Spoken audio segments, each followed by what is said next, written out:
I would broadly speak to ignite your potential. You should know yourself, believe in yourself, and have the power to convert every moment into a golden one.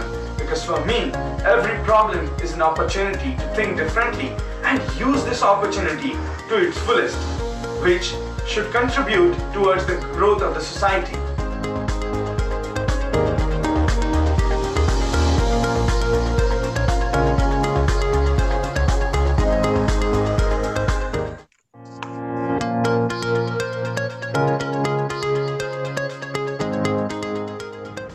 You have a brilliant idea. What next?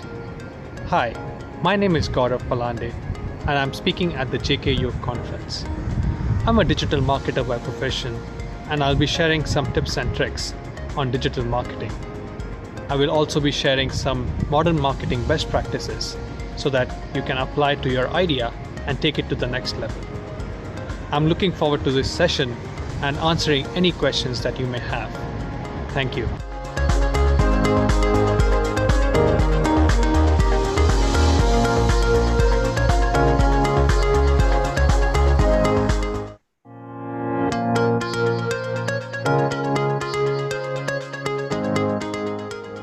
Hi friends, my name is Gaurav and speaking at the JKYog Youth Conference because I believe that no matter which field you choose, you can be the best in it, only if you have the passion and belief towards it. You have to make a relationship with your career. You need to be loyal and love it as well. And only then would you be able to ignite your true potential in life, like I did. Thank you very much.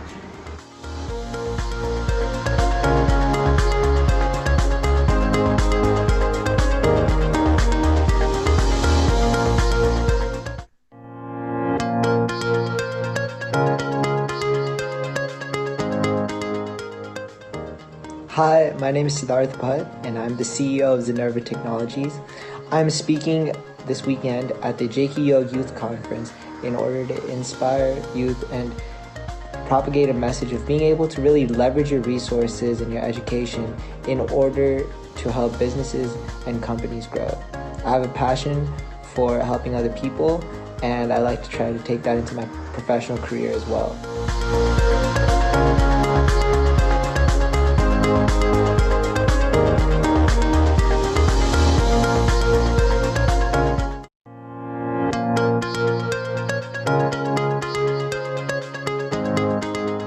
Hello everyone, my name is Asina Karbi. I will be speaking at the JKYog Youth Conference on 26th July and I look forward to share my story on how I started young at 17 and how my story can ignite your potential for success in life, and want to share with you what I believe very strongly on the role of resilience and trust in collective leadership, in which I practiced over these years. I look forward to all of you joining me on 26 July 2020 at 7:30 India time.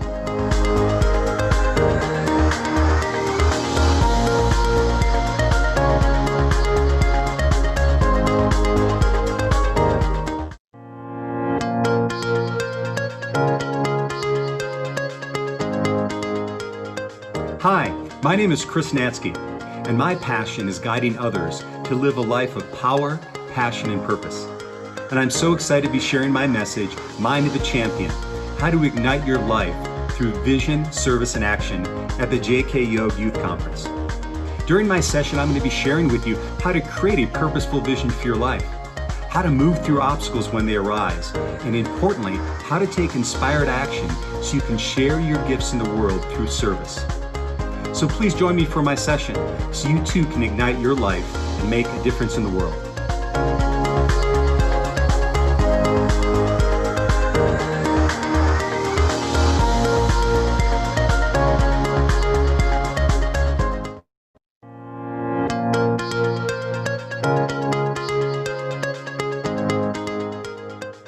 Hi, my name is Vinny Gupta. I really believe that you don't need to sacrifice your passion to be able to get into your dream college or into a high-paying career. I really believe they can coexist. So I'd like to share with you the journeys of our students and of my own, so you too can figure out your passion and make a difference, just like I did. See you soon.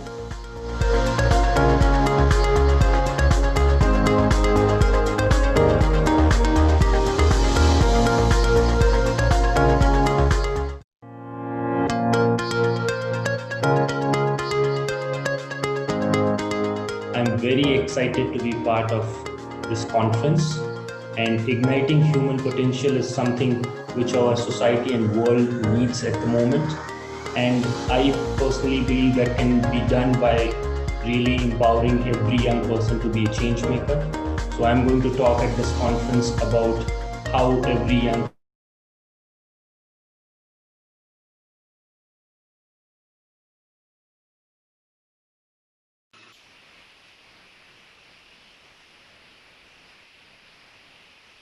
Good morning and welcome to the first annual JKYog Youth Conference 2020. And good evening to those who are joining us from India, and good afternoon to those who are joining us from Europe. My name is Aditi Vijay Kumar. I'm a JKYog volunteer, and today it is my honor and pleasure to be able to host the JKYog Online Global Youth Conference.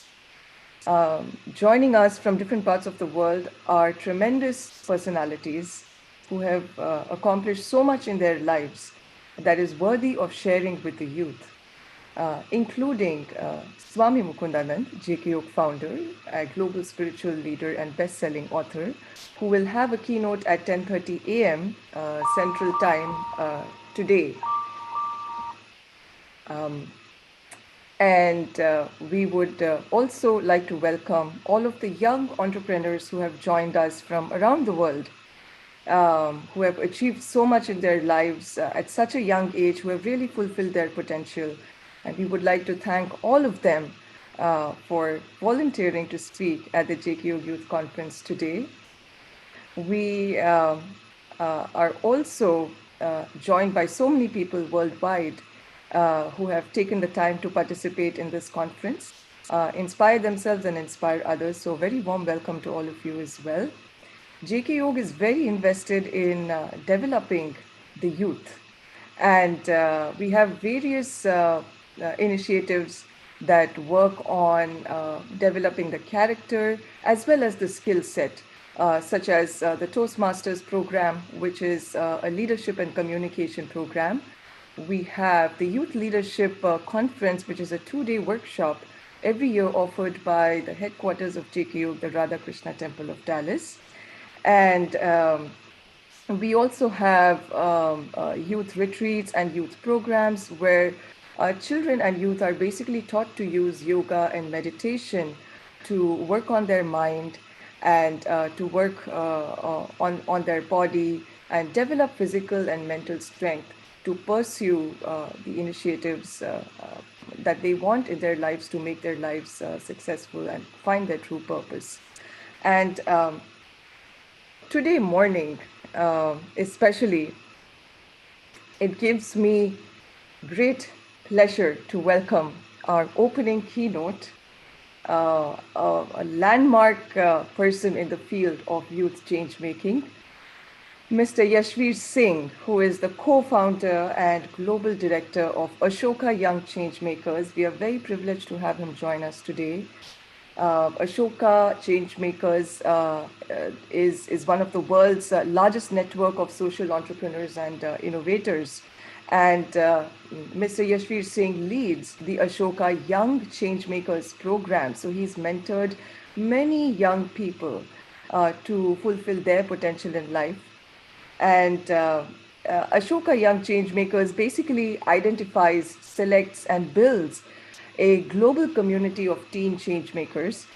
Prior to his current position, Yashvir ji founded a youth nonprofit to address talent inequity in the development sector and influence youth culture in India by inspiring and educating university students to pursue social innovation and entrepreneurship. Yashvir Singh has co-authored a book, #Change Starts Young, featuring inspiring stories of young changemakers from across India. For his work, Yashvir Singh ji has been recognized in the Forbes 30 Under 30 Asia list in the year 2016. He was also awarded the prestigious Youth Action Net 2012 Fellowship as one of 20 young social entrepreneurs representing 16 different countries by the International Youth Foundation. Yashvir earned his MBA at the University of Oxford, where he was the only MBA student to receive the Vice Chancellor's Social Impact Award 2014 for his initiatives as co-chair, Social Impact, Oxford Business Network. As the president of the Students' Union at BITS Pilani, the Birla Institute of Technology and Sciences, 2006 and 2007, Yashvir co-founded the University Vision 2020 plan. So that's a little bit about our opening keynote. Yashvir Singh, co-founder and global director for Ashoka Young Changemakers. And moderating the discussion is an equally inspiring personality, someone that I have worked with for many years, Swapna Punyakotishwaran. She is one of the pillars of JKYog, and she is an ex-director from Cognizant, and she has contributed so much to the growth of JKYog and the JKYog online platform. She has inspired so many people around the world to transform their lives through her gentle words and her wisdom and her inspiring example. So Swapna ji will be moderating the session for Yashvir ji, and without further ado, I would now request Mr. Yashvir Singh to please inspire us all and kick off the JKYog Youth Conference 2020. Over to you, Yashvir ji. Thank you so much for such a kind introduction, Aditi ji, and thank you so much, Swapna ji and the entire JKYog team. It has been a great effort in the last few weeks that you have put together this brilliant event. And the idea is very noble that how do we inspire every young person to take action, and the action has to be to create social value and spread goodness and well-being across the world. So I really admire and appreciate all the effort JKYog team has put in, and really I feel honored that I have been one of the members of these 2 days who will be sharing some of the life stories and journeys. So what I will do is, through my session, I love working with people. All my life I have been inspired by many great people, and so what I can do is I will share some of the stories which has taught me a lot, and I keep meeting so many inspiring stories through the young change makers we work at Ashoka. So to begin with, I would like to share one of the stories which I was very inspired, which my teacher had shared when I was very young, and the story was very well known, and the story was that we all know, after the famous war of Mahabharata, Yudhishthir had a huge ceremony, and the purpose of the ceremony was that Yudhishthira was being appointed as the Chakravarti Samrat, and there were a lot of priests, a lot of kings, and everyone had come to admire. And Yudhishthira was offering a lot of gold, land, and specifically to priests and poor farmers or poor citizens who needed anything. And everyone was so amazed at this generosity. And at the same time, the story goes where a little mongoose came by, and the mongoose looked at this entire ceremony with a little bit of not so convincing manner. And people at the ceremony asked the mongoose that why you are not amazed by this generosity. And mongoose started sharing or narrating a story where he said that few days back or sometime back, there was this poor farmer in this part of the country, who had no food to eat because there was a huge drought in the area. And the poor farmer went around trying to get some food, and he did get some food at the end of the day. And he brought it back home, and there were three more family members: his wife, his son, his daughter-in-law. And he divided the food into four equal portions. And as they were preparing to start their meal, they heard a knock on the door, and someone came and said, oh farmer, I'm very hungry and I'm just about to starve to death. Can I have some food? So the farmer, without hesitation, gave his bowl of food, which within nanoseconds the stranger finished. And he then said, I'm still very hungry. So the son of the farmer also offered his food. So did his wife and his daughter-in-law. So all four of them offered the food which could have saved their life. And to which the stranger suddenly said that, oh, this is some very big act of generosity I've seen in my life. And suddenly, as the story goes, a shaft of light came, and all the which was on all the four of the family members. Now, this mongoose, little mongoose, was hidden in a little corner of the house, and half of his body got exposed to that light.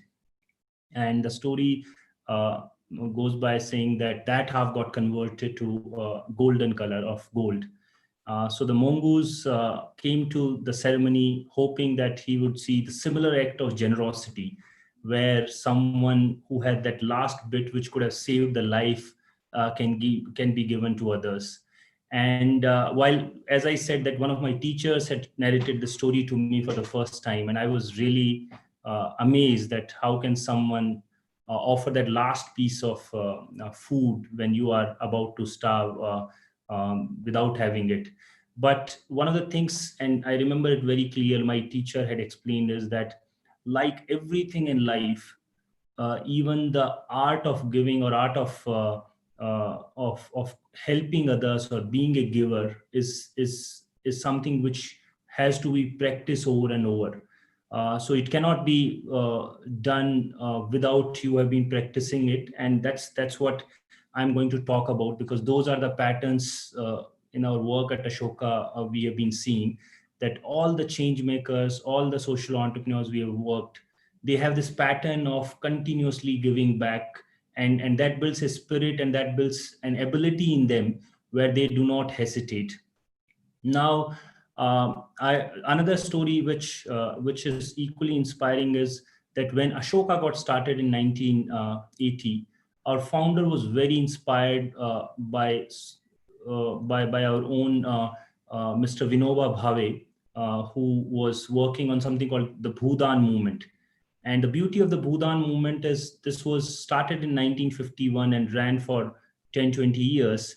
And there, what Mr. Vinoba Bhave had done was asking people to contribute to land, and he was mobilizing village after village, village after village. And that really taught the initial or shaped the initial years of Ashoka, that sometimes if you have really powerful idea, and if you take to people that powerful idea, and if you can convince people, a large scale change can happen. And that shaped the thinking of Ashoka, and that also shaped us or told us that there's something called social entrepreneurs who are different and who have those powerful ideas by which they reorganize or organize the society. And that really creates large scale systemic change in the society. So for us, initial first few decades were, how do we identify such inspiring individuals who we called Ashoka fellows or social entrepreneurs, and how do we support them? And also the thinking there was that if we are able to support such individuals who are as inspiring, who have big ideas, who want to create large scale systemic change, then eventually all the problems of the world would be solved.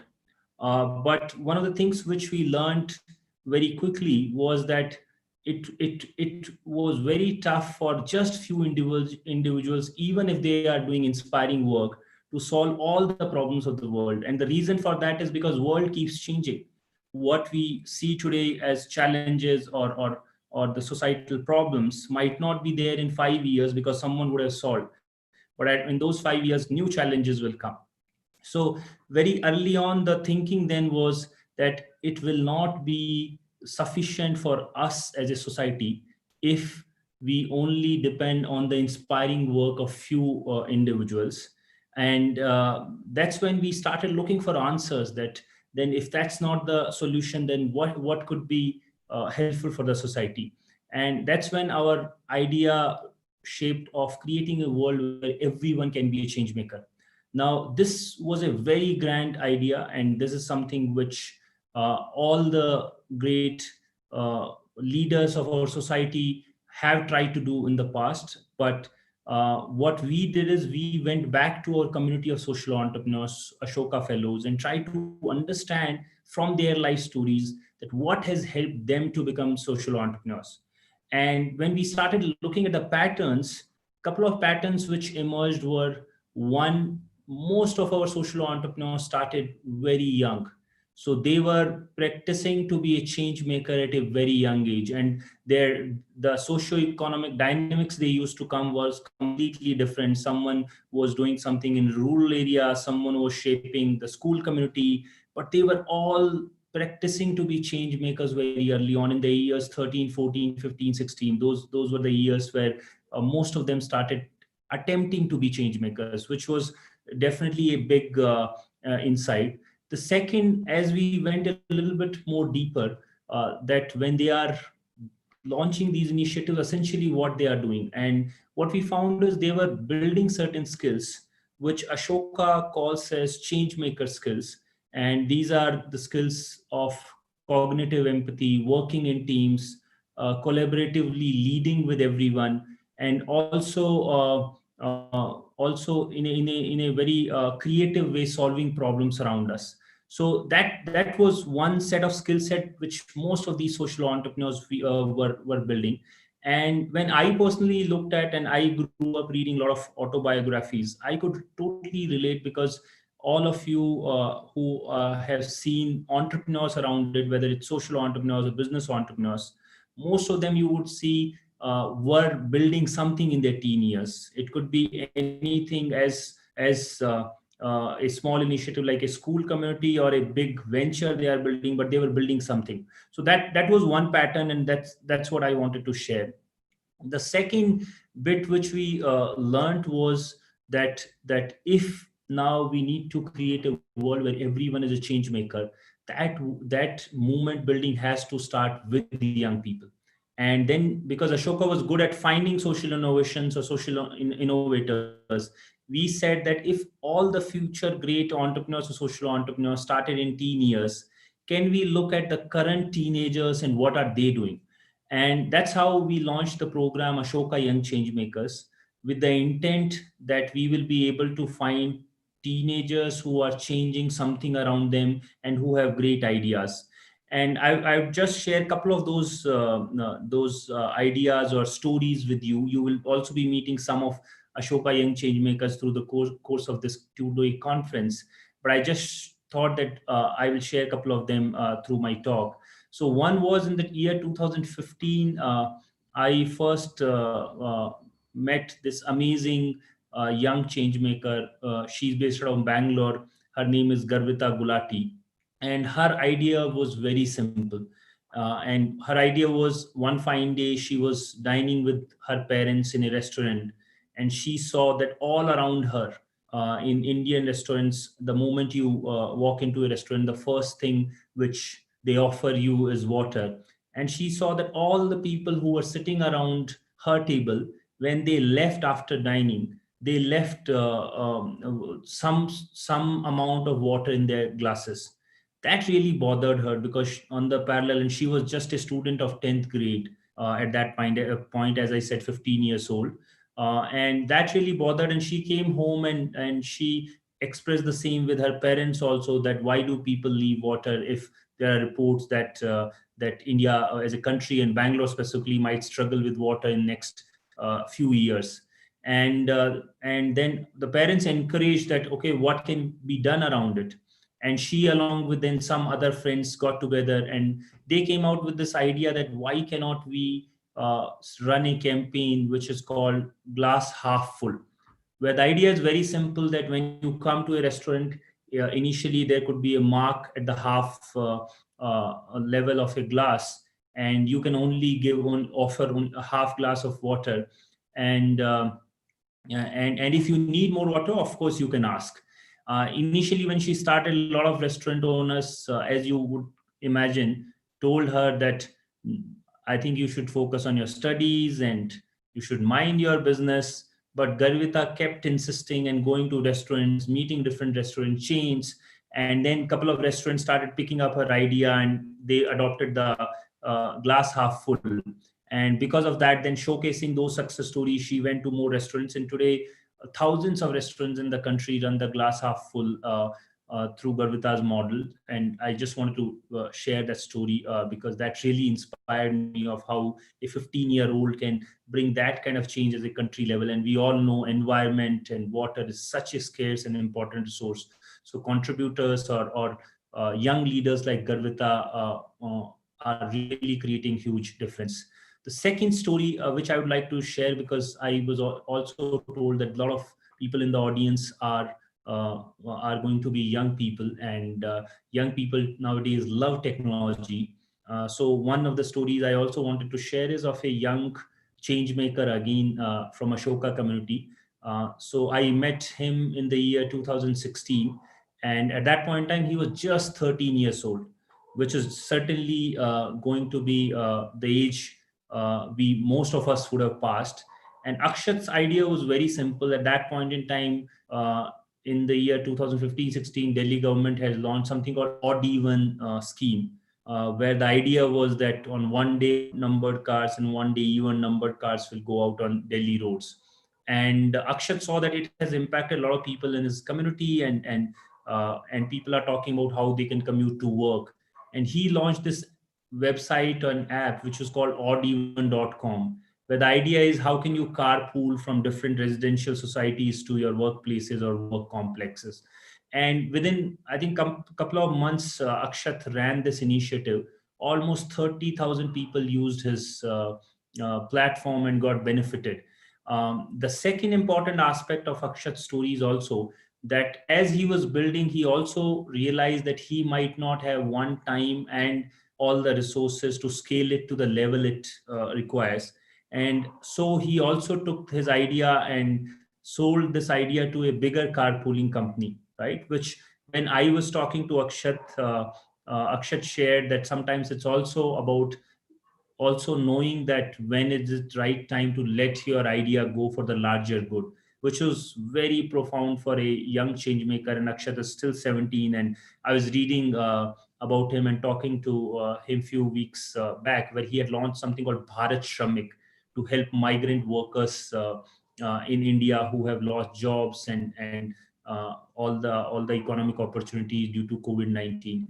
So if I were to draw a pattern from these two stories and what I was sharing earlier, then, like, as I was saying earlier, like any other skill, like any other practice we want to adopt in our life, we need to practice being a change maker continuously, and the sooner we start, the better it is going to be.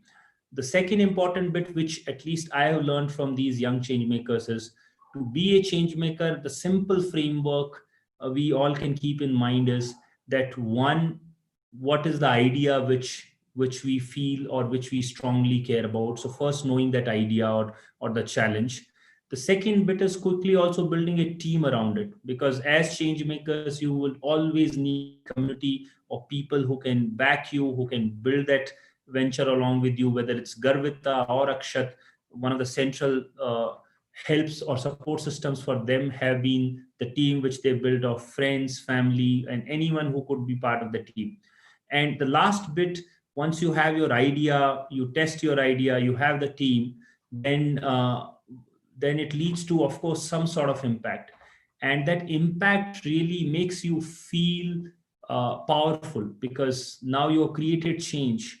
And once you create change, it gives you that spirit that you create change in any situation. then you are not waiting for someone to come and rescue you from a particular situation. And in Ashoka's thinking, we call it as that you become a change maker. So I would just like to wrap up my initial comments, and of course, I would like to spend more time in discussing and taking some of the questions.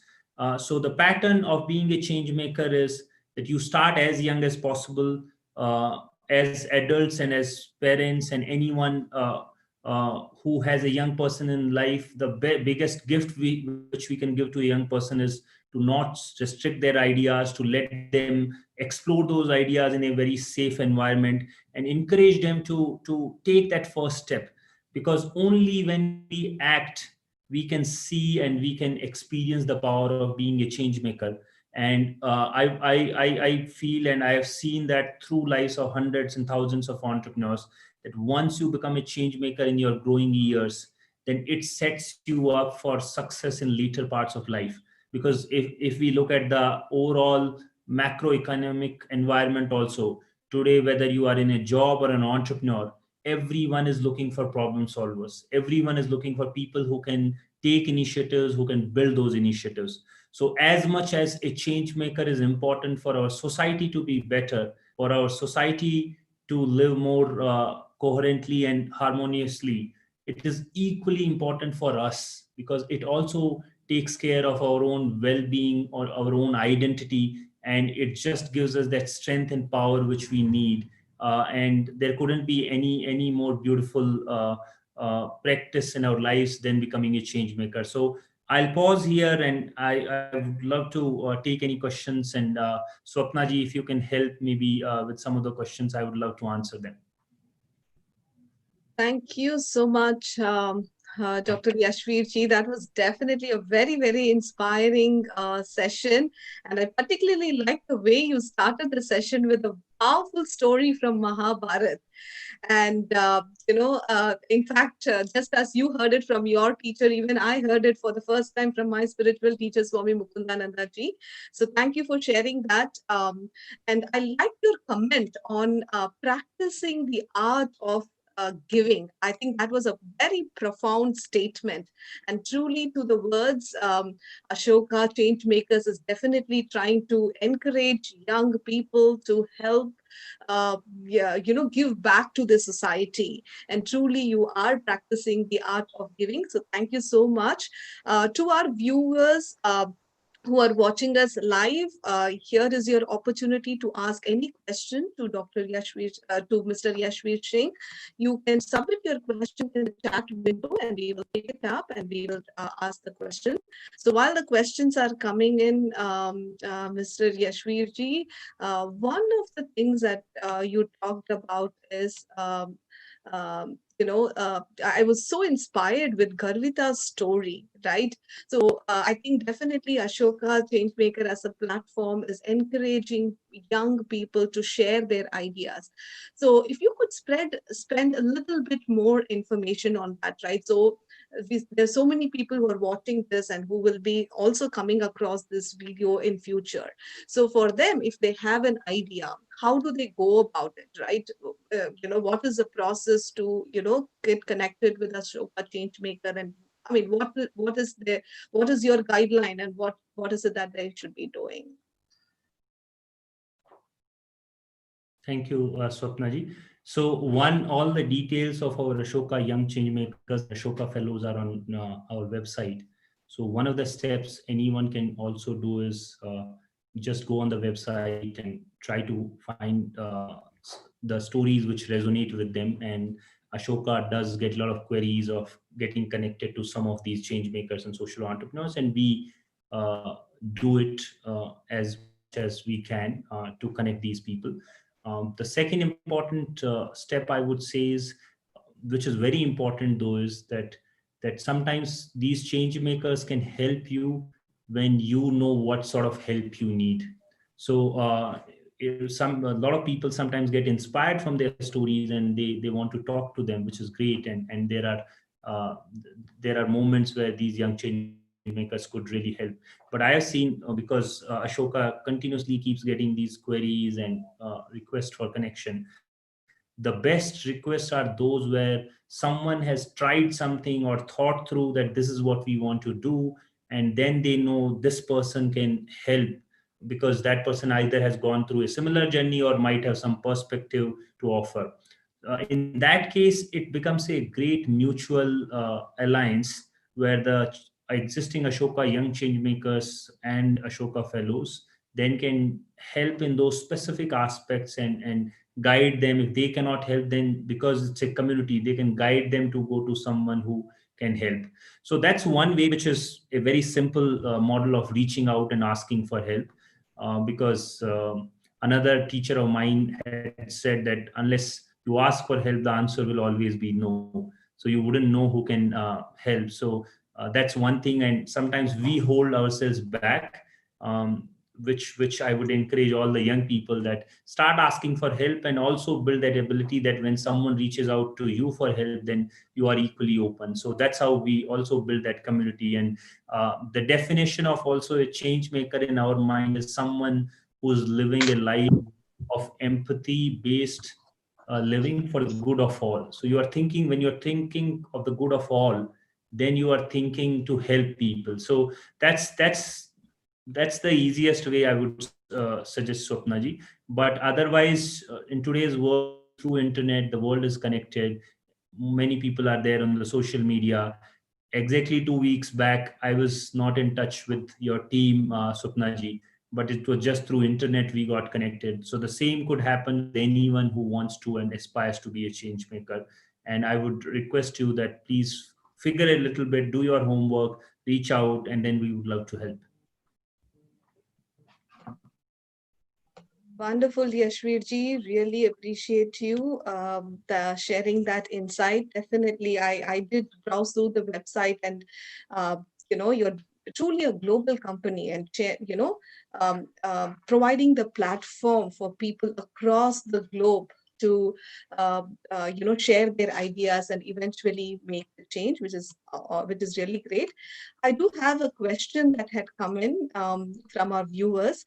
One of the question is, sir, how do we motivate ourselves, especially in this COVID-19 situation?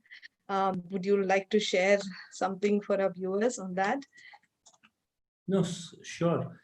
So I am very optimistic, and part of the reason about me being optimistic is also because I talk to these change makers who are so who has so much of energy and so much of enthusiasm, and who are trying to bring change in whatever way possible.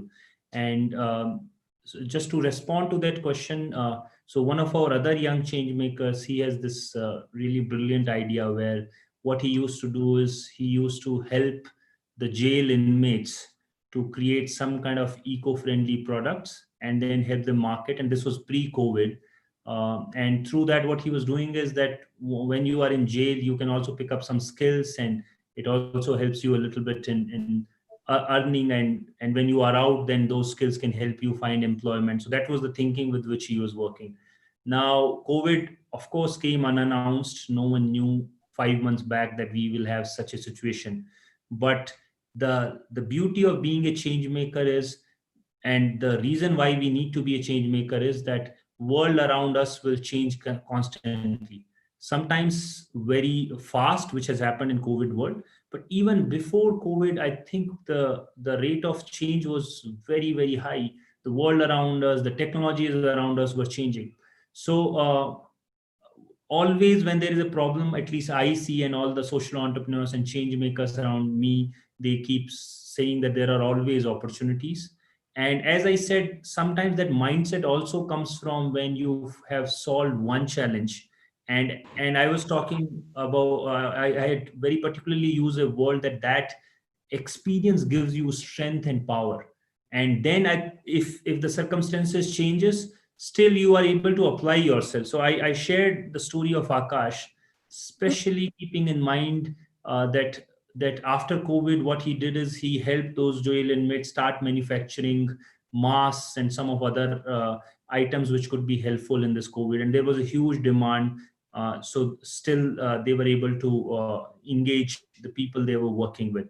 Akash recently also, along with Naisargik, which you will be talking in the next talk, recently both of them came together and they founded something called Udyami Utsav, where the idea is that every Indian youngster, whether it's rural areas or small towns, need to become innovators and entrepreneurs. So these are stories. So Akash is around 20, Naisargik you'll be listening to in some time is 16, 17. What they have demonstrated is whatever may be the circumstance, whatever may be the situation, you continuously need to come out with new ideas depending on how the situation is at that point in time. So that would be my submission, that just act. If you feel that something is not right, try to correct it. And once you start taking that action, you will be surprised at how many people come to you for help. And that's a pattern across all change makers, that initially when they start, they are uncertain about many things, but the moment they go layer by layer in the details of solving that problem, they see huge response and support being generated for their ideas and initiatives. Great. Thank you, Yashveer ji, for that. And I totally agree with you, and it resonates personally with me as well. And the organization JKYog as a whole, now with this pandemic hitting hard, if the objective is to give, and if the objective is to serve, there are so many ways, and especially with this pandemic, it has really opened the hearts of many people, and it has also made everyone so creative. And the platforms like Ashoka Changemaker can further nurture those ideas that can help people solve some of their basic problems. So great. Then we do have few more questions coming in. So let me take the question from the audience. Kaustubh Patel has a question. His question is, does having educational background in courses related to social entrepreneurship have more impact to be a change maker? That's a very good question. I keep getting that question, not so much about social entrepreneurship, but because one of my educational degrees is MBA. So people keep asking me, does MBA help you? And that's sometimes is a very contextual question also. So if you ask me, do you need educational degree or background? The answer could be maybe not. But what you do need is skills. And if you look around just the life stories of all the great entrepreneurs who we have seen in last 50, 60 years, none of them had either entrepreneurship related training, and very few of them might have some sort of professional qualification on business. But most of them, what they did is they were very good at empathizing with the situation. So as I was saying, that a change maker's very foundational skill is cognitive empathy. And so what these entrepreneurs or what these change makers have in them is that skill of empathy, which gets built by you continuously empathizing with different situations and acting in those situations. So on the second point, answer of my question would be the manner in which these programs could be useful is that sometimes in these programs you find a lot of like-minded people who could be tomorrow part of your team, who could have complementing skill set. So as I said, I was talking about the example of Udyami Utsav, of where Akash and Naisargik created Udyami Utsav. So that happened because somewhere they became part of Ashoka community, and that's how they started knowing themselves. So the same could happen if you go to a class or a program or any sort of educational intervention, where it's not so much just about the technical knowledge which you receive, because today there are many universities, the Harvards and the Stanfords are offering online courses. But what it cannot offer you is that community and those relationships you build, because those relationships are equally important. And you cannot even predict how meeting one person could change either your life or that person's life. So my submission would be that when someone takes that decision of whether I should go to a program or do this program, as much as they should look forward to the skill, but also that can it help me achieve the goals which I have set for myself, and can it really provide me the community which I'm looking for. So those should be the decisions I feel guiding you to take that call on whether that educational program is good for you or not in that particular point in time. Wonderful. Thank you so much again, Mr. Yashvir ji. So now, um, uh, this is more relevant for almost all youth, and to an extent to even adults, I would say. In this world of social media and with this fast-paced world, right? We are so much used to seeing immediate results. Now, when it comes to change makers, that need not be the case, right? It might, you first come up with an idea and you have to, try to first tell the idea, for lack of better word, and then, implement it. And in the process, there are a lot of, milestones that one would have to pass or cross. So the talent, the point there is, in this world we are so much used to seeing immediate results, and that need not be the case. Now I would like to hear from you, especially for the youth, what is the importance of doing certain things all the way till the end? It's not like you come up with the idea and expect the change happen tomorrow. There is a lot of element of patience and perseverance that is required. So from your experience leading this wonderful organization, what are your words of wisdom for the youth? Sure. So one of the things I would say is that at least I have realized the larger purpose of life, or what at least gives me happiness and a lot of change makers and social entrepreneurs, is that meaning which they get out of the intervention. And of course, as you go on building your initiatives, sometime you do need a little bit of either validation or some sort of support, and continuously knowing that you are on the right path, because this is not a fixed journey, and we cannot predict also. So I hear you, Swapnaji, that sometimes that not just young people but anyone also tries to look for that what could be those quick wins or quick goals they can achieve. And that partly also, as I said, that once you start on that journey, sometimes the journey also shows you the way. And what I mean is that I was talking to you about the story of Garvita.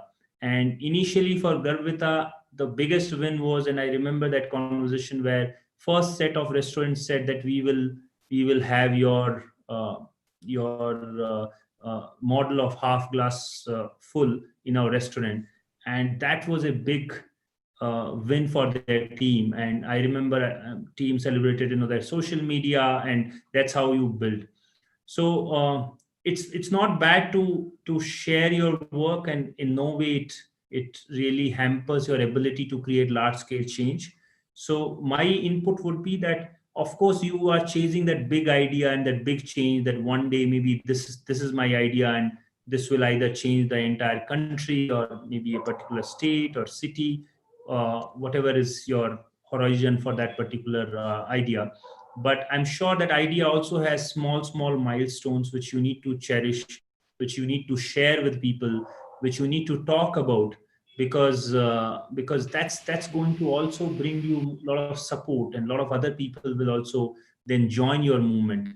So one of the things in Ashoka we call it is that the best social entrepreneurs have ideas, and their aim is always, how can I involve everyone to be part of this idea, either as a beneficiary of that idea or either playing as stakeholders in that idea.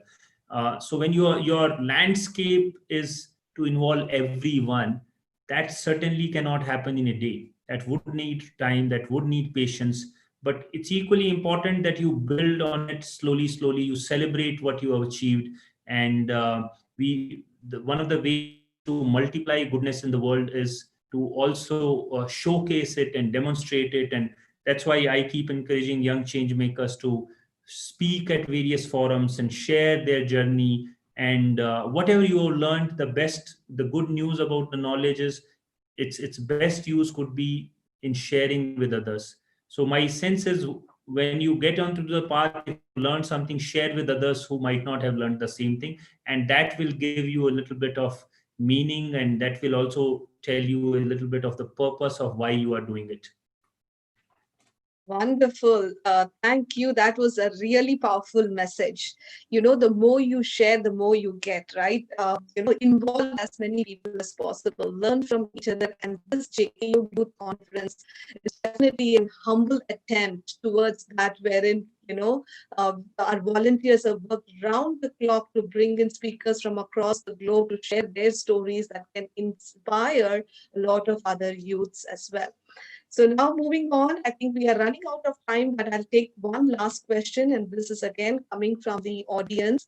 For some social problems, there are no feasible or viable business model.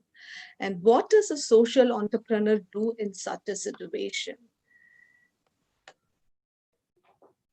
Good question. So one of the things, at least, which I keep hearing is sometimes social entrepreneurship is equated as social business. Ashoka doesn't see it that way.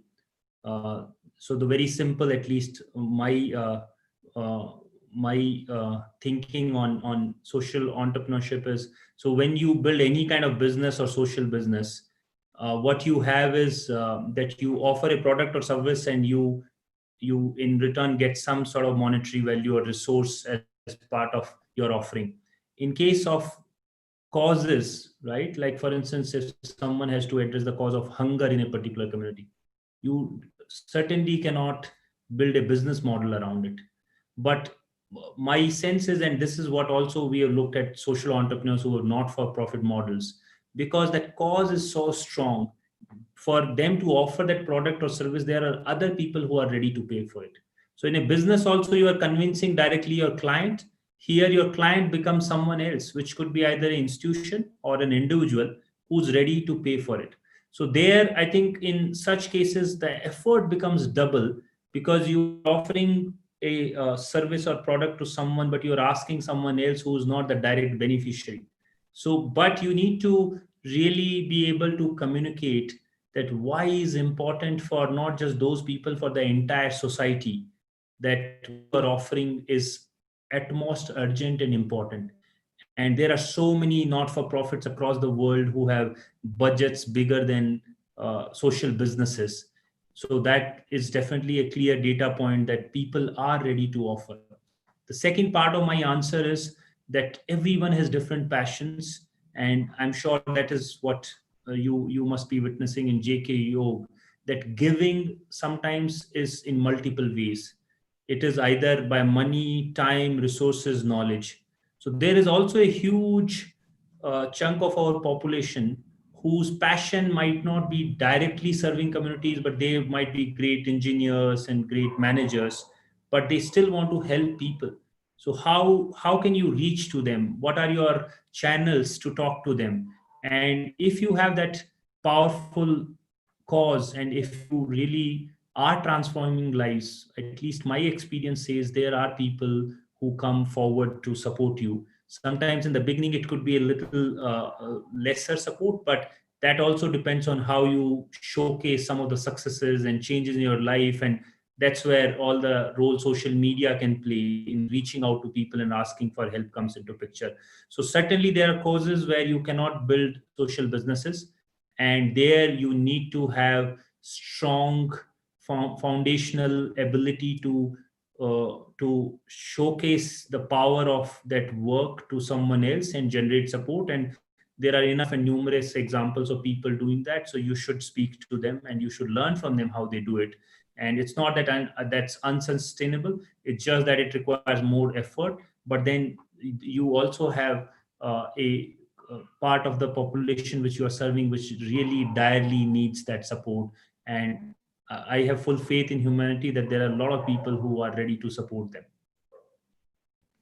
Wonderful. Mr. Yashveer Ji, thank you so much. Actually, hearing your response, that reminds me of Mr. Soichiro Honda's story that I've listened from Swami Mukundananda Ji. You know, when he was he had multiple ideas and he was trying to implement it. So many challenges that he had to face, but he was so inspired and his intention was right that he had to do something. And finally, there we go. After all the hardship, he was able to do it. So I totally resonate with the answer that you shared. Thank you so much once again for a very power-packed presentation, as well as for very, very patiently answering the questions from our viewers as well. So with that, I think we come to an end to our first speaker, and then I will pass it on to Aditi to take it forward from here. Over to you, Aditi.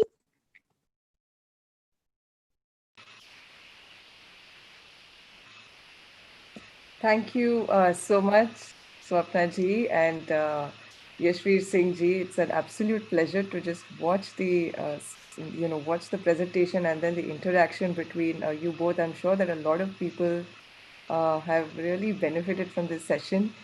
Once again, please accept my humble thanks, Yashveer ji, for taking the time out to set the tone for change making for the JKYog Youth Conference. And I hope that many more people are inspired by Ashoka Changemakers, by yourself and mentor, to make a difference in their community with, as Swapna ji said, the right intention. And with that, we will move on to our hero, Naisargik Lenka, who is an award-winning youth innovator, social entrepreneur, and an Ashoka Young Change Maker. And studying, mind you, in class 12. Let that sink in for a little bit. In DAV Public School, Bhubaneswar, Odisha. So for those of you who are joining from Odisha, this is a matter of great pride for you. Since the age of 11, Naisargik ji has been involved in problem solving. So that's his passion. And his innovations have had wide social impact. And just while being in class 12, he is the co-founder of 3 ventures: the Changemaker Times, Idolic, and Last Bencher Ventures. He has won more than 300 awards nationally in India as well as internationally. And one of his most inspiring works that I came across was in his, which actually reflected the social component that Yashveer ji was talking about, the empathy factor.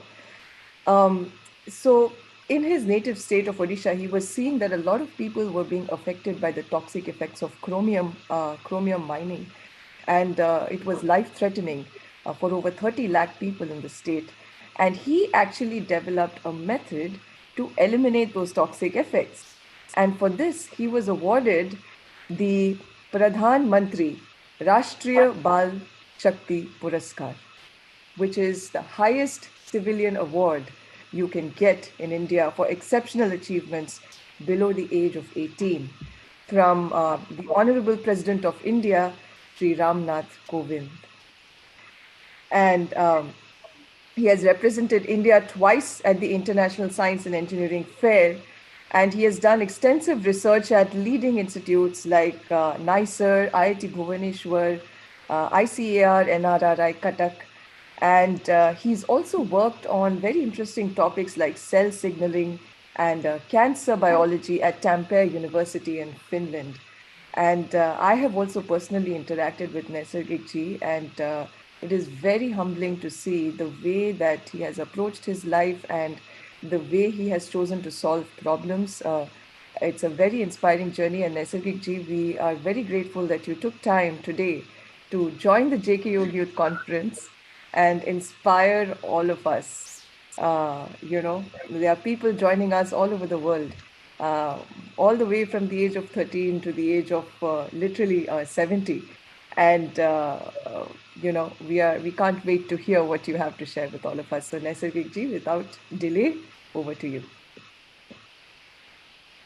Hello everyone, I'm Naisargik Lenka. a passionate researcher, social entrepreneur, and an Ashoka Young Changemaker.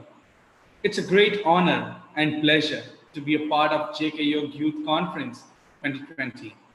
I would like to thank the organizers to give me a chance to speak in this forum. So we are here to discuss on ignite your potential. When we talk of igniting the potential, we assume potentiality is hidden, eternal aspect that needs to be ignited or kindled. So there is something that makes a man to reach the pinnacle of success. But the question is, what is the key to this success? In my view, first is identifying your passion. Secondly, following your passion no matter what life offers you. Hunt your potentiality, and finally, you would be at the doorstep of success. So now let us elaborate each point. Firstly, identify your passion. For that, we have to identify ourselves, who we are. I am a living creature, I'm an animal, I'm a human being, I'm a body. I'm not just like any other living creature, as I'm gifted with a brain, which has the superpower to think, to decide, to plan, to execute. I'm not just an animal, but a human being gifted with values, morals, and emotions. I'm born to fulfill the requirement to lead a luxurious life. Am I born to earn a handsome salary, to feed a happy family, own a car, a big bungalow? Is that sufficient to keep me happy? Or I'm born for a bigger cause? Everyone has an inner voice. We all should try hearing that. It always warns us before doing any mistake and gives us solace when we are lonely. Try to hear what it is telling. What is the purpose of our life? What will make us really happy? If acquiring wealth has the power to purchase all happiness, then no rich man has to ever take sleeping pills before laying in a costly bed. So, if money will not keep me happy, job will not keep me happy, what will help me to be happy? The answer is if I do what I love to do. Try to find out what you love to do, where you love to be. Are you truly loving what you are doing? I have seen most of my friends they would also agree that they're preparing for IIT, NEET because their parents want them to do so. It's good to be an engineer, but then I must think that I would play a role in nation building, not pocket filling. If I'm preparing for medical entrance, then my thought is to do service to the mankind, nor aimlessly as I'm asked to read. Then should I should not complain when I'm posted in a remote corner because my purpose of life is to give medical service wherever I stay. If I'm a painter, then I must be feeling paradise in the companions of colors, brushes, and canvas. If I'm a learner, I must enjoy reading long hours. That means I must do what I love to do. Just imagine, many of you watching from around the globe would have heard the name of Sachin Tendulkar. If he was asked to sing a song, or the Indians can relate, if Lata Mangeshkar ji was asked to play cricket, both of them would have failed miserably because it's not their fault. If the job we are doing is not our passion, we can never give justice even to that job. And after some years, a sense of dissatisfaction will grow. We will not be happy within. So we must be passionate about our goal. Identifying the passion is the most important, yet a very, very difficult job. I would like to share my experience as every parents wish their kids to be multi-talented. I had experimented many things. At one point of time, I remember I was attending drawing classes, abacus classes, folk dance, chess, many things. Unfortunately, besides dance, I was good in all others. But when I engaged myself in research activities, it was thrilling. It gave me a different kind of happiness, even in experimental failures. It is engaging, exhausting, time demanding, but still, I love it. So I decided that yes, this is my area. So the most important thing is to identify your goal, passion or love. Then you will be driven to work hard for that particular thing. Put your effort in the area of your expertise. Then efficiency will increase and hence the result will be more favorable. Next is, suppose we choose our desired goal or we have identified field of our passion or field of choice. Can we achieve the desired maximum? See, my dear, life is not a smooth long drive in national highway. It's a serpentine road with many humps, hurdles, ditches, etc. So we are bound to face challenges or problems at each step. So we have to accept those challenges or problems as opportunities to be seen differently. I would like to share a few examples that has happened with me. So I remember I was in class 6, grade 6, and I had been to a huge fair at, it's called the Bali Yatra. Many of you hearing this might have heard about it. It's a very big fair held at the Millennium city of Cuttack in Odisha. So there, I was disturbed by the foul smell due to open urination as there were no clean mobile toilets. I felt it's just a disgrace to our great civilization. And that triggered the idea of developing a smart toilet model, which I named Swachh. So we should find solution for our day-to-day common problems instead of being mere spectators of it. So similarly, when one of my relatives died of cancer, and then I was astonished to know that people living in that area are suffering from many gastrointestinal problems and various forms of cancer. It disturbed me. And I tried to find out the reason behind this and got to know that hexavalent chromium toxicity is the culprit. So the people were basically suffering because of our luxury. So I developed a bioremediation method for that, as I felt it was my moral responsibility to at least try to contribute something and do something for those people. And this method that I have developed, this has a huge social impact on the lives of more than 30 lakh people in more than 72 villages of Sukinda Valley region. I will tell another instance. Our milkman who used to come to our house, he literally cried for incurring heavy loss due to repeated unsuccessful artificial inseminations in his dairy. This motivated me to explore the various reasons for unsuccessful fertilization by artificial insemination. And I found out that estrus detection was one of the primary reasons. This gave me a trigger to develop a low-cost, non-invasive, simple device to detect estrus in dairy animals. It would be a boon for the marginal and sub-marginal farmers. So basically what I mean to say is, we have to turn challenges into opportunities. If we do not grumble at the offerings of time, then we are less hurt. Each problem teaches us something valuable, gives us some expertise to fight back. So we have to pursue constantly. I remember when I was in search of a mentor and laboratory facility, I approached a dozen of institutions, 12 institutions. But I did not get disappointed by the refusals.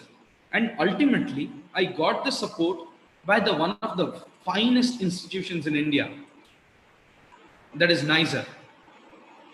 We have to work hard day and night. We have to move on. I remember working at the biological sciences lab, Naisar, day and night.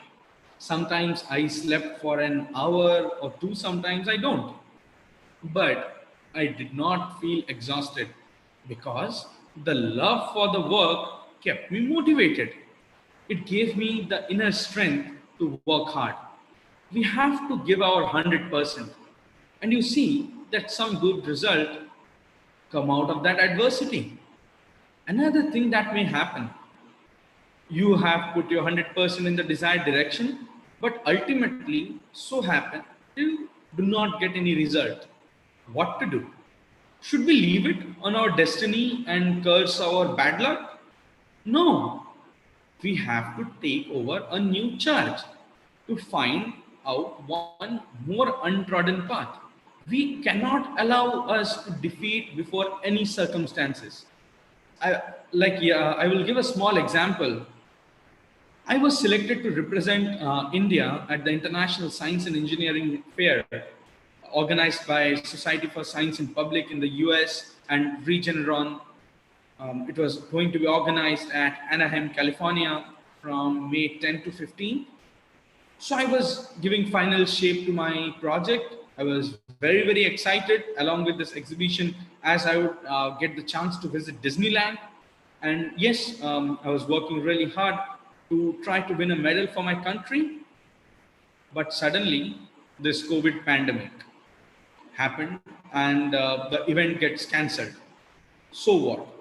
As you had heard from Yashveer sir speaking previously, I discussed with one of my friends, Akash Singh, also an Ashoka Young Changemaker, to organize a virtual mega event, Udyam Utsav, where young innovators and entrepreneurs got a platform to pitch their ideas, interact with many eminent scientists.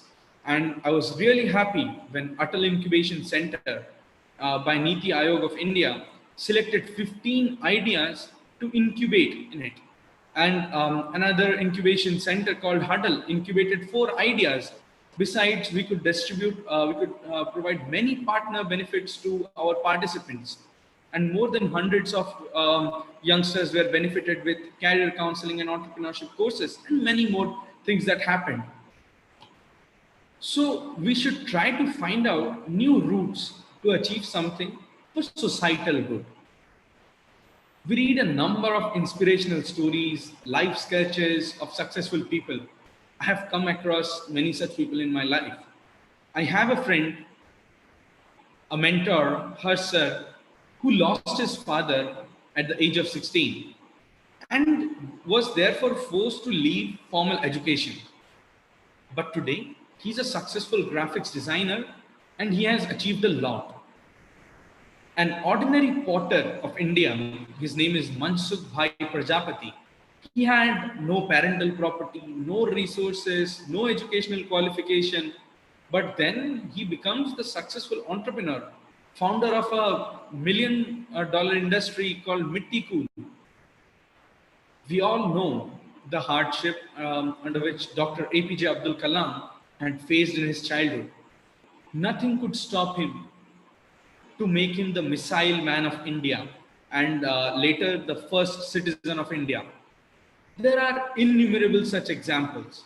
All these great men have a common characteristic in them. Is their attitude towards life, the fighting spirit, not to bend down before the adversities thrown by life, and ultimately they have emerged victorious. So we can learn a lot from our inspirations, from our idols, but at the same time, we have to keep in mind to be ourselves. I'm Naisargik. I need not have to become like anyone else. I just have to justify. I just have to be Naisargik. Keep faith on myself. Having self-confidence is a great asset to keep. It keeps you motivated in the path of struggle to success. There is another thing. We add spices to make a curry tastier. Similarly, along with our effort that we are making, if we add devotion, dedication, results become miraculous. We must have experienced one thing that suppose we are preparing food for ourselves, it may be very tasty. But when we prepare the same food for God, that becomes prasadam. Its taste changes completely and it becomes divine. The ingredients are same, the cook is same, but the thought is different. In one, we think of ourselves, and in the other, we think of the Almighty. Similarly, when we do a work with a thought to benefit ourselves, it's okay. But when we work for the benefit of others, we get a different satisfaction. We must have experienced how we get real happiness by helping others. So the change in mindset will give you satisfaction, peace of mind, and joy. Whatever we do, it must be for the societal good. This is what is the product of an ignited mind. The ignited mind is about unleashing your potential. An ignited mind connects mind, body, and soul, which gives the meaning to our life. It makes us conscious of our very existence and its purpose. So I can say that we have to make our mind the best friend and let it guide to achieve higher goals. So, in a nutshell, I would like to say ignite your mind, identify your passion, turn every moment into a golden moment by turning problems into opportunities. We have to give 100%, then your potentiality is achieved. Thank you. Wow, Naisargik ji, that was just a rousing, it was a rousing, inspiring speech. And I really, it touched me it touched me emotionally. And for those of the people who are watching, I'm sure that at the very deepest level, I think you are also thinking about the exact questions that Naisargik ji has raised. At such a young age, such a wise head on your shoulders, Naisargik ji. When I was your age, I did not have this wisdom. And I am so grateful that you chose to share this with all of us today. Especially, I loved your point about knowing who we are. Because if we know who we are, then we can figure out what we want and then make our effort in the right direction. I also really appreciate the way that you concluded your talk, where you said you have to have that aspect of devotion and dedication and an aspect of selflessness and the right intention. This is something that our founder, Swami Mukundananda, always says that whenever you do anything, it is always the intention that matters. And you are echoing that. And I feel that this is a message that all of the youth need to hear. Because the earlier you hear this and the earlier you're awakened to the fact that you exist for a higher purpose, as you said, the earlier your whole space, your mental space will change. So thank you so much, Naisargik ji, for sharing those. And I'm sure this is a product, this level of thinking that you have is a product of your constant perseverance, your constant passion. And as you worked, you discovered that there were, you were breaking newer and newer limits in the course of your work, right? I see you vigorously nodding your head. So I guess that's true. So everybody who is watching this, please do not lose the chance to ask questions to Naisargik ji through the YouTube live chat that we have.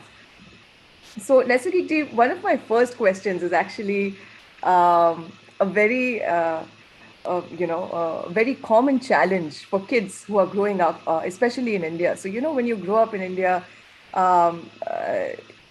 there's the typical career paths that are available to you. You become a doctor, you become a lawyer, you become an engineer, and then what you are taught since childhood is to study hard, get into a good college, get a degree, and set up a good life for yourself, right? So I'm curious, because you have this entrepreneurial background, how did you convince your parents and convince your family that this is what you wanted to do? How did you manage to do that? What were the challenges you faced?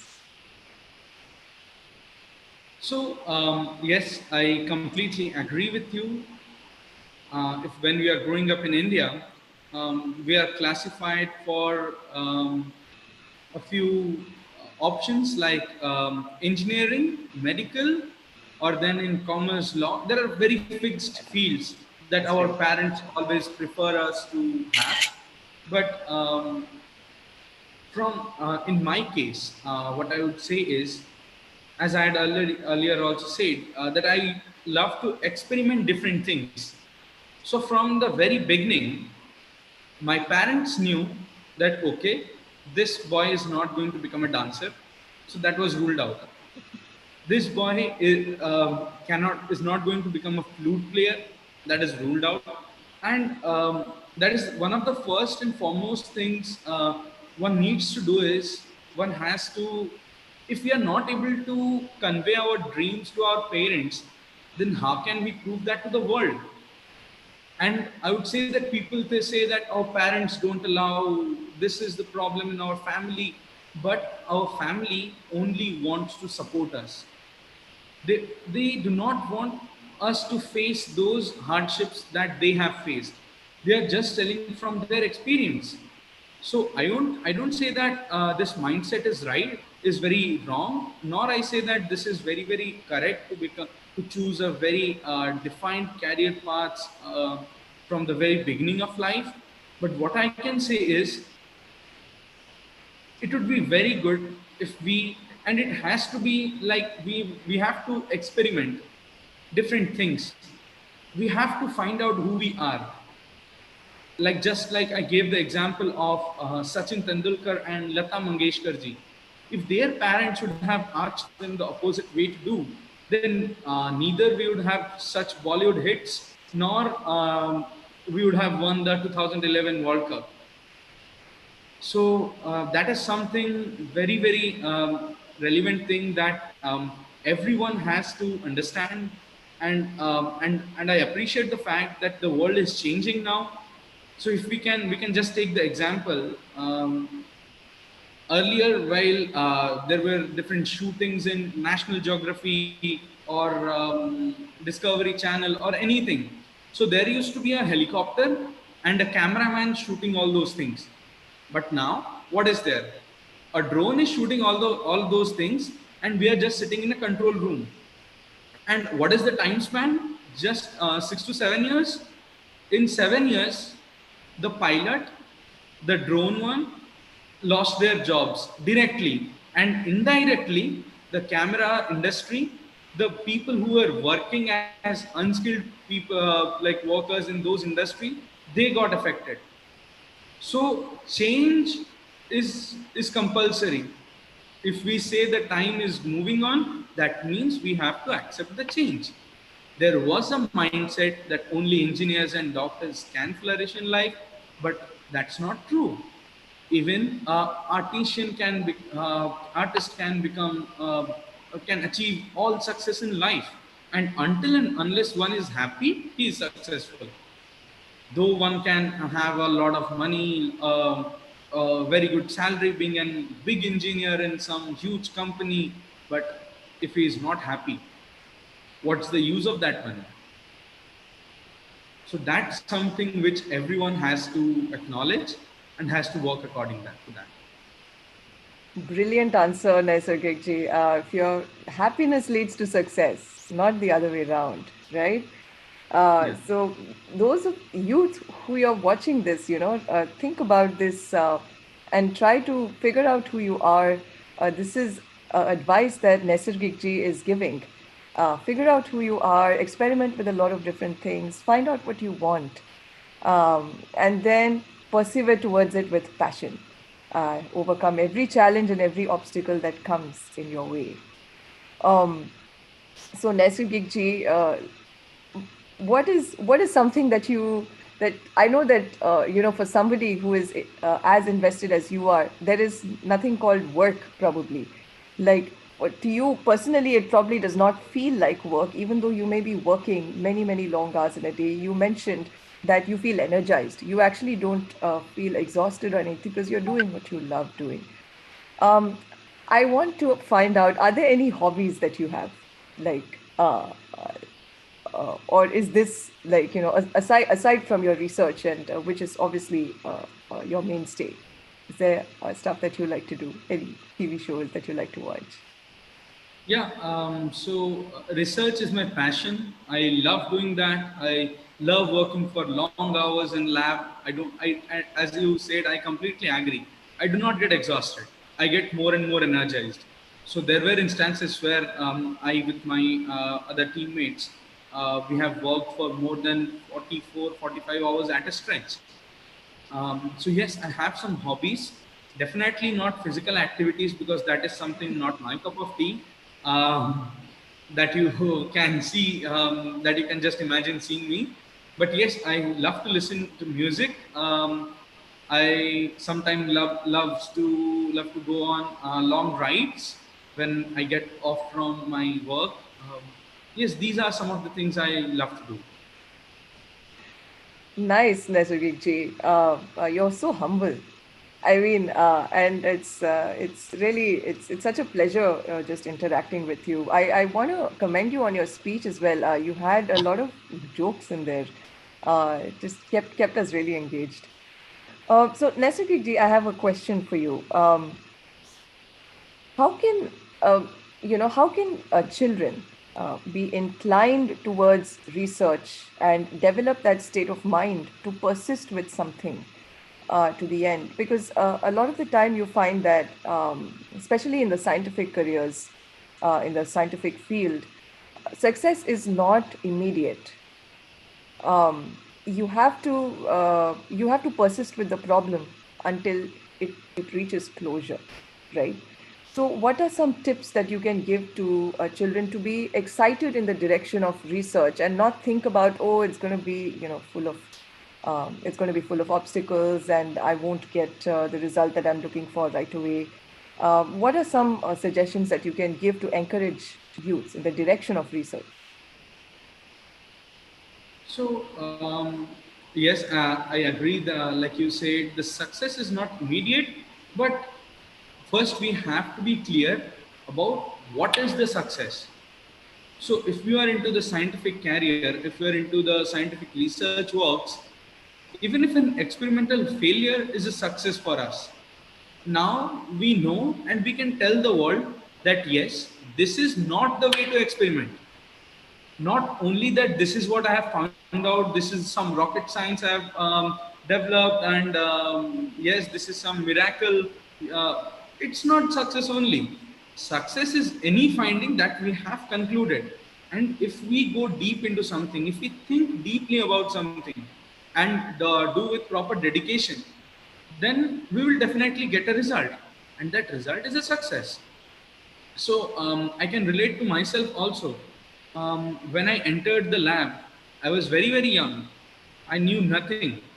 All those machines, equipments looked to me like movies. I have never watched Hollywood movies. So in Bollywood movies, it was like the robot movie inside the lab. Inside in the robot movie, there is chitti going in and out.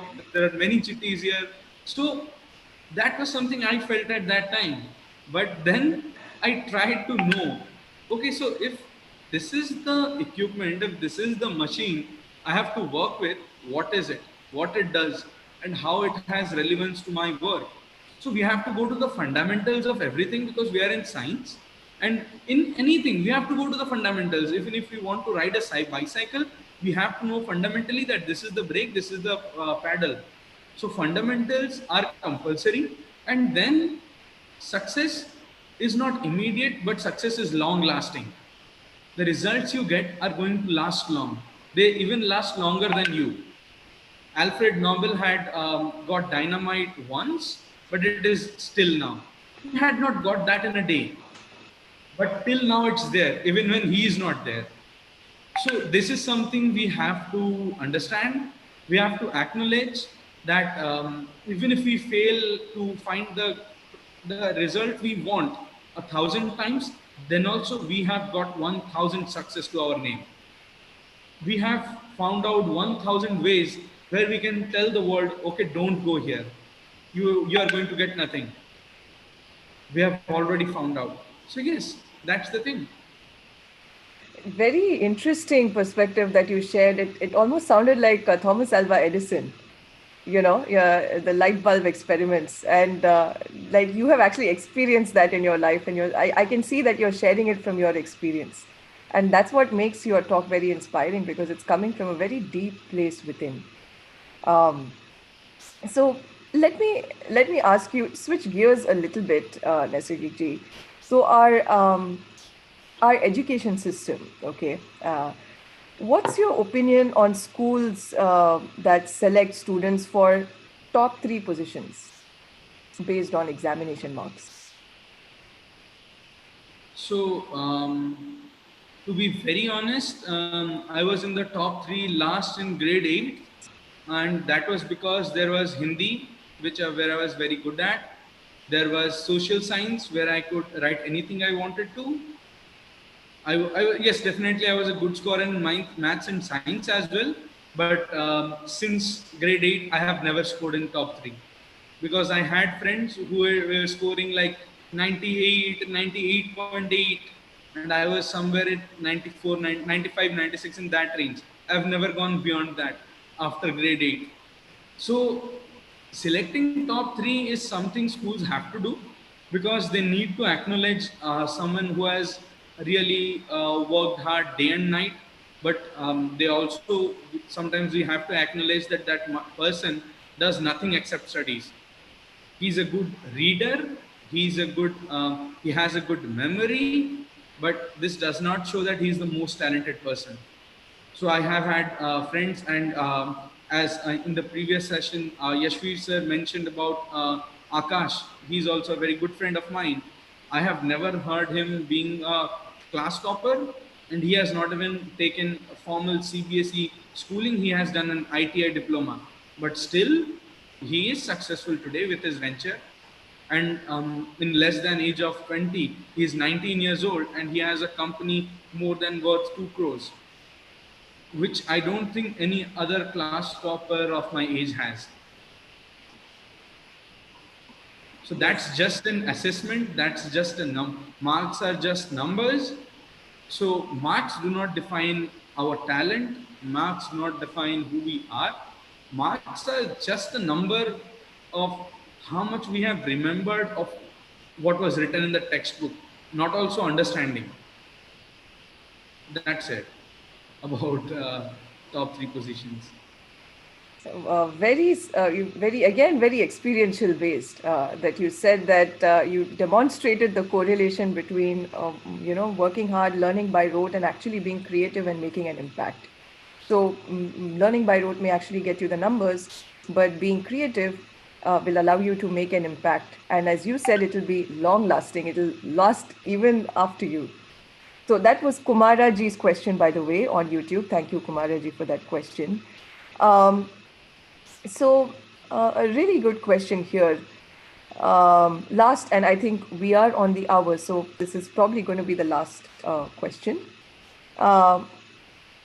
This is Vivekanand Ramakrishnan on YouTube. Do you just pick any problem that you observe to solve, even though it's not your expertise? So I would like to say that I'm not an expert in the I was not an expert in biological sciences, in plant biology in grade 7, but when I see a problem, it's just like looking at things differently. So then thinking that problems are opportunities, these are the first levels, and then the problem. So the field in which we are interested, suppose I am interested in biosciences, only those problems seem to me as opportunities. If someone from artificial intelligence comes to me and says this is problem, I'll say that I just know texting and calling on my phone, so don't ask me about artificial intelligence. So that is something would be my answer if anyone from any other place would come. So that's the thing, key. We find opportunities and challenges only when we are interested in that field. It's all about interest. Wonderful, wonderful, Naisargik ji. Because it's very in a way, I think it's a little refreshing to hear that, because we hear these terms about AI, machine learning, big data, like they're being thrown around like nobody's business, right? So when I hear that, that please, don't disturb me, I just text and call. I really, it's funny, but That's at the the truth. same time, That's yeah. the truth. I do not use my phone for anything else than texting and calling. I do not know what are the features there in it. That's probably because you're so passionate about your research, Naisargik ji, and making a difference and making an impact. And uh, what is the so one last question I think I will take. Kaustubh Patil ji is asking, what are the social media platforms and the conferences that are good to find mentors? And another question, related question that has come in is, how do you really find a mentor? How do you know which mentor is right for you? So, finding a mentor is something like social media platforms definitely play a role to connect us to our mentors once we find them. But then, finding a mentor, anyone can be our mentor, anyone can guide us. So, not specifically on research, because we definitely need someone from the core research background to help me in research. So, if we want to find a mentor, we have got our idea, then only we can find the mentor. So once we have that idea that yes, this is the thing I want to work on, it's just like we have to find out who else is working, who is experienced enough to like who can accept me, and then we have to approach to different people. That was how I found my mentors, who have helped me all the way from my grade 6 till grade 12. Whatever I have done is through finding mentors like that. So in my I had previously said that I had approached 12 different labs for one project, and they did not agree. That was only one instance. There has been instances after that also. So we have to keep searching for people whom we think can help us, can guide us on our journey, on what we want to do. And yes, that is how we can find our mentor. Thank you so much, Naisargik ji, for demonstrating by example how we can ignite our potential. And I hope, and we are on the top of the hour. So I wish you all the best, Naisargik ji. And the link for Swami Mukundananda's keynote is in the YouTube comments section. So please make sure to check that out. And we will now go over to the JKYog worldwide headquarters, the Radha Krishna Temple of Dallas, to the JKYog President, Ms. Shreya Bhatt, who will introduce Swamiji. Thank you, Naisargik ji. All the best. Over to RKT Dallas.